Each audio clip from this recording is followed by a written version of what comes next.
Hello everyone and welcome back to Inside Out Canada. আমি এখানে অত রেগুলার ভিডিও আপলোড দিই না, আমি প্রায় অনেক মাস পরে ব্যাক করলাম ভিডিও নিয়ে। আমি ক্যানাডার ভ্যানকুভারে আছি, যেখানে আমি অ্যাটলিস্ট 2 বছরের কাছাকাছি আমি ক্যানাডার ভ্যানকুভারে থাকতেছি। সো আমি থিঙ্ক করলাম আমার এখানে যে বাংলাদেশি কমিউনিটি আছে, যারা আসার প্ল্যান করতেছে, যারা আসবে ইন দ্য ফিউচারে, তাদের জন্য আমি কিছু করি। তো সেই করা থেকে আমার মাথায় একটা বুদ্ধি আসলো, বা আমার একটা বিবেকে আসলো যে যারা কানাডায় আসতেছে, we all know about the job crisis and the job situation in Canada, right? তো ক্যানাডায় জব পেতে গেলে কি করতে হবে, আমি সেই জিনিসটা নিয়েই ভাবলাম আজকে আমার টপিকটা উঠাই। অ্যান্ড আমি চেষ্টা করব যে রেগুলার ভিডিও বানানোর জন্য ইম্পর্ট্যান্ট টপিক নিয়ে। যারা এই তো সেপ্টেম্বর ইনটেকে আসতেছেন, মে ইনটেকে অনেকেই চলে আসছেন, ভিসা রেশিও কম হয়ে গেছে, গভর্নমেন্ট চেঞ্জ হয়ে গেছে, অনেক কিছু চেঞ্জ হইতেছে, বাট সব কিছু শেষে ক্যানাডায় স্টিল ভিসা দিচ্ছে, ক্যানাডায় মানুষ আসতেছে, আমরাও ক্যানাডায় সেটেল হওয়ার চেষ্টা করতেছি, রাইট? তো সেই দিক থেকে আমি বলবো আপনারা অবশ্যই ক্যানাডায় আসার আগে কিছু গুরুত্বপূর্ণ জিনিস ফলো করে আসবেন। রেজিউমে বাংলাদেশের মতো হয় না। ক্যানাডায় আপনার ছবি দেখতে চাবে না, আপনি কেমন দেখতে বা কিছু, আপনার এগুলি দেখতেই চাবে না। সেকেন্ডলি, রেজিউমেটা অনেক সুন্দর করে বানাবেন, আপনার আদার অ্যাক্টিভিটিস রেজিউমেতে শো করবেন। রেজিউমে যেন এক পেজে বাইরে না যায়, 14 গোষ্ঠীর 14 ইনফরমেশন দিয়ে রেজিউমে ভরাবেন না। Important technical point, computer expert, এইসব পয়েন্টগুলি দিয়ে আপনি রেজিউমে ক্লিন আপ বানাবেন। প্রথম জিনিস এটাই আসবে।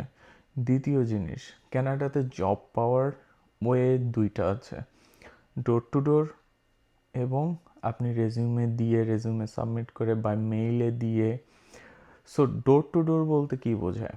ডোর টু ডোর হচ্ছে গিয়ে আপনি প্রত্যেকটা স্টোরে অথবা এক একটা ওয়ার্ক প্লেসে যে আপনি আপনার ওয়াকিংয়ে রেজিউমে সাবমিট করবেন, সেখানে আপনারা নিতে পারবে।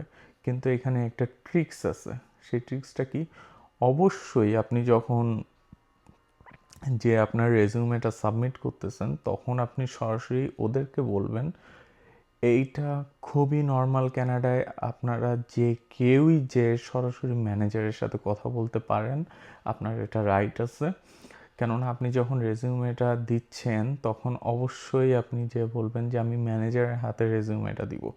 সেক্ষেত্রে কি হবে যে আপনার জব পাওয়ার পসিবিলিটিটা একটু বেড়ে যাবে। কেননা আপনি আদার্স পার্সনদের হাতে বা যে ওখানে কাজ করতেছে তার হাতে রেজিউমে দিয়ে গেলেন, সে ভুলে গেল সে আদেও ম্যানেজারকে রেজিউমেটা ফরওয়ার্ড করে কিনা, সেটা নিয়ে কিন্তু একটা ডাউট থেকেই যায়। তো অবশ্যই রেজিউমে দেওয়ার টাইমে ওয়াক ইনে ডোর টু ডোরে আপনি চেষ্টা করবেন বা বলবেন যে আমি সরাসরি ম্যানেজারের কাছে রেজিউমেটা সাবমিট করতে চাই, so can I do that? So যারা ভালো তারা বলবে হ্যাঁ, ওয়েট করো, ম্যানেজার মিটিংয়ে আছে, মিটিং শেষ হলে আমি তোমার সাথে ইন্ট্রোডিউস করা দিব, তুমি তার কাছে দিয়ে যেতে পারো, ব্লা ব্লা। আর যারা বলবে না অনেক ব্যস্ত, ম্যানেজার নাই, হ্যান ত্যান হাবিজাবি, বা আমি তুমি এখন আমাকে রেজুমেটা দিয়ে যাও, আমি পরে তোমাকে ফোন দিয়ে জানাবো। সো 2 ক্যাটাগরি পাওয়া যাবে। Be careful.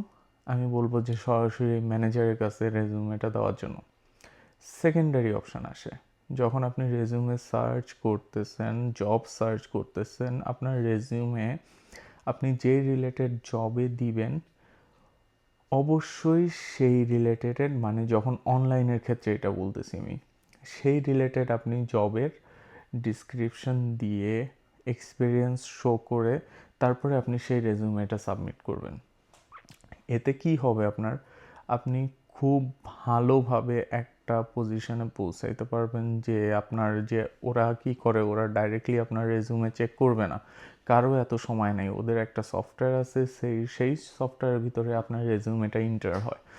তো কি করে, যখন আপনার দেখে যে ওর রিকোয়ারমেন্ট অনুযায়ী আপনার রেজিউমেতে কিচ্ছু নাই, তখন রেজিউমেগুলি কাটছাট হয়ে যাচ্ছে। সো এইটা আরেকটা রিজন যে রেজিউমে অ্যাকসেপ্ট হয় না, আপনি জব পাচ্ছেন না, আপনি স্ট্রাগল করতেছেন, রাইট? ওকে, এখন আসি আরেকটা জিনিস নিয়ে, কি হচ্ছে কানাডায়। কানাডা বেসিক্যালি আপনার রেফারেন্সের উপর ডিপেন্ড করে। আপনি কানাডায় আসতেছেন, আপনার কেউ নাই 14 গোষ্ঠীর, আপনার জব পাইতে কষ্ট হবে এখনকার সময় অনুযায়ী। আমরা আসার আগেও কানাডায় এরকম সিচুয়েশন ছিল যে আপনি ইজিলি ডোর টু ডোর যে 2-3 দিনের ভিতরে জব ম্যানেজ করে ফেলাইতে পারতেন। এখন সেটা সিস্টেমটাই আর কি দেখা যায় না। দ্বিতীয়ত আপনি হায়ার হয়ে গেলেও আপনার রেফারেন্স লাগবে। ওকে, সো রেফারেন্সের জন্য অনেকে হেল্প করতে চায় না, অনেকে হেল্প করে দেয়, কোনো সমস্যা নেই। যদি আপনারা ইনসাইড ভ্যানকুভার অথবা ইনসাইড ব্রিটিশ কলম্বিয়ার ভিতরে থাকেন, আমি চেষ্টা করব আপনাদের পার্সোনালি রেফারেন্স দেওয়ার জন্য, পার্সোনালি রেফারেন্সে হেল্প করার জন্য। সেটা আমার পক্ষ থেকে থাকবে।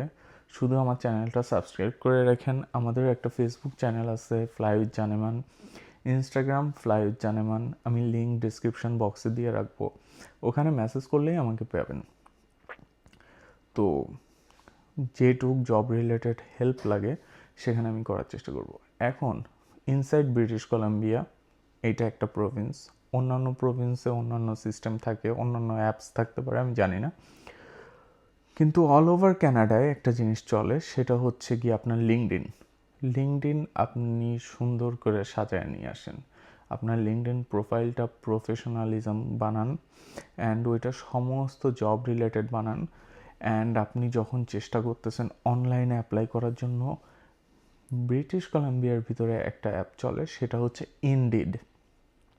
অবশ্যই আপনি ইনডিডের থ্রুতে অ্যাপ্লাই করবেন। ওইখানে অনেক জব অ্যাভেলেবেল দেখায়, এক্সপিরিয়েন্স লাগে না। সো অনেক জব আছে যেখানে এক্সপিরিয়েন্স লাগে না। আর কিভাবে এই রেজুমেগুলি আপনি বানাবেন, বা আপনার যদি কোনো সাপোর্ট দরকার পড়ে যে আপনার রেজুমে ঠিক আছে কিনা, আপনি আমাকে দেখাইতে চান, একটা জাস্ট আইডিয়া নিতে চান যে হ্যাঁ রেজুমে ওকে আছে কিনা, অবশ্যই আমিও ব্যস্ত থাকি। সো ওর ভিতরে হয়তো দেরিতে হইলেও আপনার মেসেজের রিপ্লাই দিয়ে আপনার হেল্প করার চেষ্টা করব। তো তোমরা যারাই আসতেছো, যেই আসতেছো না কেন, জাস্ট একটা জিনিস ক্লিয়ারলি মাথায় রেখো, স্ট্রাগল করতে হবে। অ্যান্ড এটা নর্মাল ক্যানাডায় এখন। And after 1-2 years, after struggling, after finishing year study or whatever, you will see the sunshine. So basically এইটুকুই আমি বলবো। এখন লাস্টলি, মোস্ট ইম্পর্টেন্টলি, এইটা হচ্ছে আমার নিজস্ব ব্যক্তিগত। আমি বেসিক্যালি চাই যে, যেমন ধরেন ব্রিটিশ কলম্বিয়ার ভিতরে ইন্ডিয়ান প্রচুর, চাইনিজ প্রচুর, ফিলিপিনো প্রচুর। এরা একজন আরেকজনকে হেল্প করে, সাপোর্ট করে, এবং এরা রেফার করে করে একজন আরেকজনের জবের ভিতরে এন্টার করাতে চায়। এখন আমি আমার অনেক বাংলাদেশি ফ্রেন্ড, বড় ভাই যাই হোক না কেন, এদের থেকে শুনছি যে এরা সাফার করে যখন একটা ইন্ডিয়ান গ্রুপের ভিতরে সে একটা বড় ম্যানেজারিয়াল পজিশনে ঢুকে যায়, তখন অন্যান্য ইন্ডিয়ান গ্রুপ তারে একদমই হেল্প করে না। সো সেই ক্ষেত্রে আমার মাথায় একটা বুদ্ধি আসলো যে আমি যেখান থেকে জবের লিঙ্ক পাচ্ছি, সেইগুলি কেন আমি মানুষের ভিতরে শেয়ার করব না। তো সেই দিক থেকেই থিঙ্ক করে আমি ভাবলাম হ্যাঁ, আমি এইটা করতে পারি। আমি মানুষের জন্য, বিশেষ করে আমার বাংলাদেশি কমিউনিটির জন্য আমি একটা পেজ ওপেন করছি। এটা ফেসবুক মেসেঞ্জার পেজ। সেটার লিঙ্ক অবশ্যই আমি ডিসক্রিপশন বক্সে দিব না, কেননা এটা খুবই, আমি চাই শুধু আমার বাংলাদেশি মানুষজনই ঢুকুক।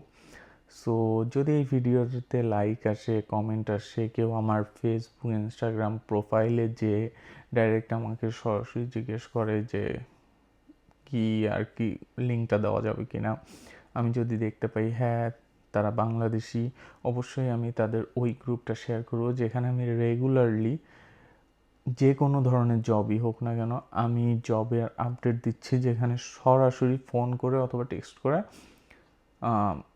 একটা জবের অপরচুনিটি কারো না কারো তৈরি হইতে পারে।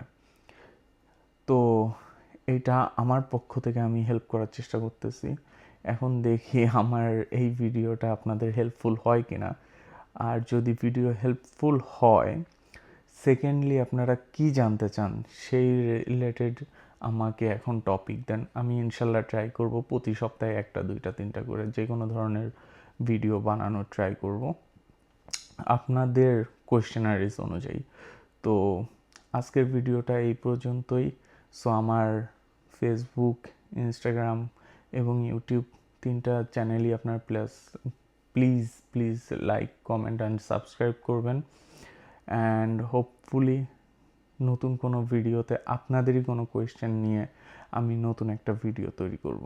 Till then, take care, bye bye. সবাইকে আন্তরিকভাবে শুভেচ্ছা আমার চ্যানেলে যদি জয়েন করে থাকেন। Thank you so much.